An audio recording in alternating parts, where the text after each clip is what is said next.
Guys, നമ്മൾ ഇന്ന് ഉണ്ടാക്കാൻ പോകുന്നത് കോളിഫ്ലവർ പൊരിച്ചത്. നമുക്ക് അതിന് എങ്ങനെയുണ്ട് ഫസ്റ്റ് തന്നെ നമ്മൾ കോളിഫ്ലവർ ചൂടുവെള്ളത്തിൽ ഇട്ടിട്ട് ഉപ്പും മഞ്ഞപ്പൊടി ഇട്ട് ഇങ്ങനെ കുറച്ച് നേരം വെക്കണം. ഇതിന് ചെയ്യേണ്ട മസാലയാണ് ഇത് മല്ലിപ്പൊടി, ഇതാണ് മുളക് പൊടി, ഇതാണ് മഞ്ഞപ്പൊടി. ഇത് ഈ ഒരു കൂട്ടം വെച്ചാൽ ഇഞ്ചിയും വെളുത്തുള്ളിയും ഗരം മസാല, കുരുമുളക് ഇതാണ് ഇട്ട് ഇതിൽ മിക്സ് ചെയ്യേണ്ടത്. ഇത് മൈദമാവും, ഇത് അരിപ്പൊടി. ഇനി നമുക്കിത് നല്ലവണ്ണത്തിൽ പൊരിച്ചെടുക്കാം. ഇതിന് നമുക്ക് ഇത് കുഴയ്ക്കാൻ പറ്റിയ ഒരു പാത്രത്തിൽ വെച്ചിട്ട് നമുക്ക് കഴിക്കണം. അപ്പം ഞാൻ പറഞ്ഞ എല്ലാ കൂട്ടും ഇതിൻ്റെ അകത്ത് ഇടണം. പിന്നെ അടുത്താണ് നമ്മൾ അരിപ്പൊടി, മൈദപ്പൊടി.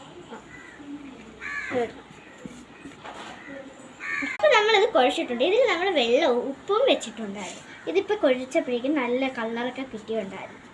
അപ്പോൾ നമ്മളിത് പേനൊക്കെ ചൂടായി അല്ല എണ്ണ ഇട്ട് പേനിൽ നമുക്കത് ചൂടാവും. അപ്പോൾ നമുക്കത് ഇട്ടെടുക്കാം.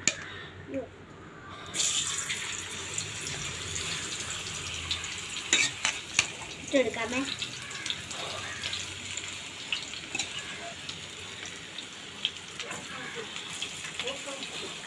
നമുക്കിനി നമ്മളെ റെസിപ്പി നല്ല മുരാമിരിക്കും.